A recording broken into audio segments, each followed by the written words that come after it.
আসসালামু আলাইকুম। আমি শুটকি ভর্তা বানাবো।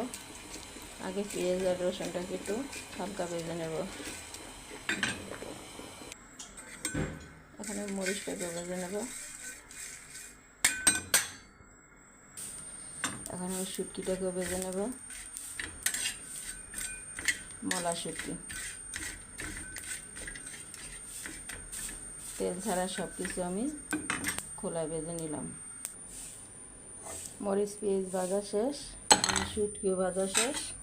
এখন শুটকিটাকে আমি গরম পানির ভিতরে 10 মিনিট ভিজিয়ে রাখবো, তারপরে দেবো। এবার আমি সরিষার তেল দিয়ে কালি জিরা ভেজে নেব, কালি জিরা ভর্তা বানাবো।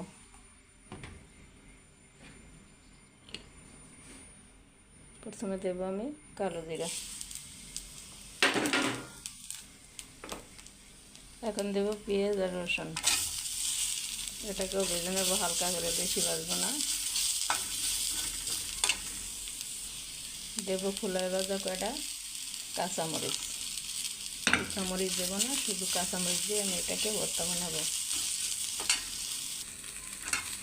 কালো জিরা আমার ভাজা শেষ, শুটকি আমার রেডি করে নিয়েছি। এখন সবগুলোকে আমি পাটায় বেটে নেব।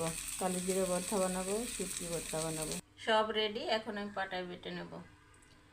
আমার দিয়ে মরিচটাকে বেটে নেব।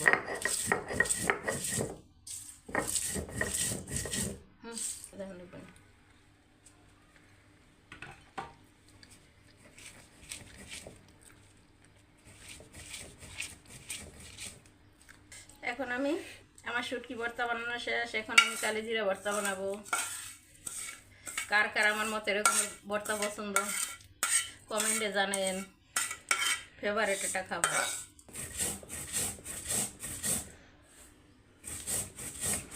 বেসিক্যালি আমরা কাঁচা ভর্তাই বানাই, কিন্তু আজকে আমি তেলে ভেজে নিলাম, দেখি কেমন স্বাদ হয়।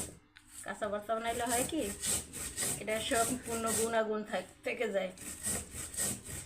সব কিছুতে উপকার আছে কালি জিরা ভর্তা। আসসালামু আলাইকুম। আমার এই ভিডিওটি যদি আপনাদের কাছে ভালো লাগে, বেশি বেশি করে লাইক করেন, শেয়ার করেন, আমার চ্যানেলটিকে সাবস্ক্রাইব করেন। সুস্থ থাকেন, ভালো থাকেন। আসসালামু আলাইকুম।